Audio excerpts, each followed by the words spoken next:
Nous allons maintenant retourner à la page à l'onglet configuration du projet et on va paramétrer le module collecte de données longitudinales puisque je l'ai activé. Donc,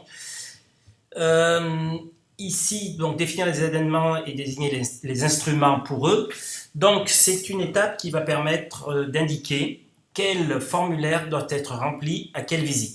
Donc, je vais définir les événements, sachant qu'un événement est en fait une visite.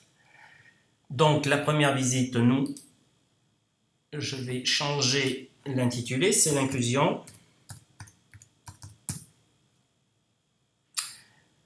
Je sauvegarde.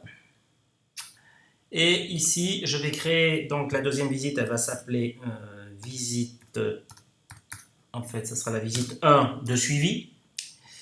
Alors, décidément,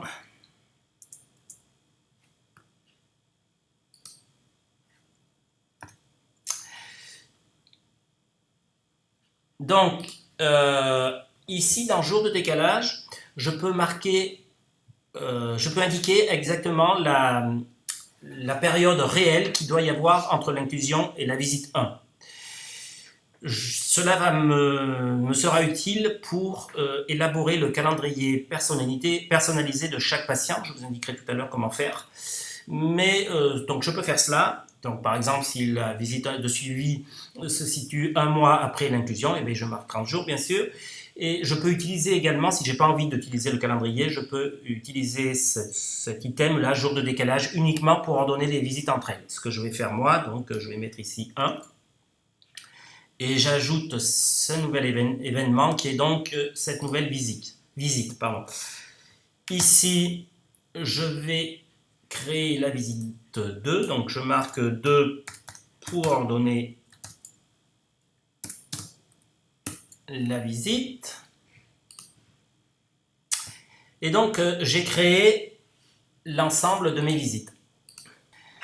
Et deuxième étape, dans ce paramétrage des études longitudinales, je vais spécifier les instruments pour mes événements, c'est-à-dire spécifier quels formulaires doivent être complétés à chacune des visites.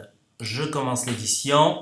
Par défaut, il y a ça de cocher, je le décoche. Donc, à la visite inclusion, j'aurai besoin de mon formulaire inclusion. À la visite V1, j'aurai besoin de mon évaluation V1. À la visite V2, de mon évaluation V2. Si je m'arrêtais là, il n'aurait pas été utile de faire une étude longitudinale. Par contre, pour le bilan bio, en admettant que je le recueille à chacune des visites, et bien là, je coche chacune des visites. Et donc, ce bilan bio, je n'aurai besoin de le faire qu'une seule fois. Et par contre, je pourrai le compléter pour chacune des visites. Quand on retourne dans le tableau de bord, on voit que ceci apparaît sous cette forme. Donc, pour chaque patient, eh bien, on a bien le bilan bio qui apparaît à chacune des visites. Je retourne à mon configuration des projets. Pour ces études longitudinales, il y a également le module de planification, c'est ce que je vous disais tout à l'heure.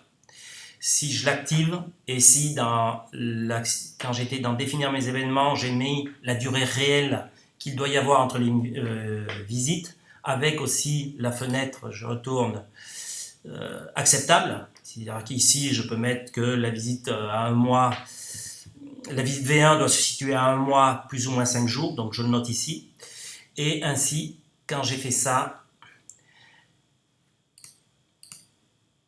et en activant ici le module de planification, eh bien, ici, je vais avoir une commande qui va me permettre de générer des calendriers personnalisés de chaque patient, c'est-à-dire en indiquant la date de visite d'inclusion, et bien après, j'aurai toutes les dates de visite avec donc les fenêtres de convocation si j'en ai spécifié.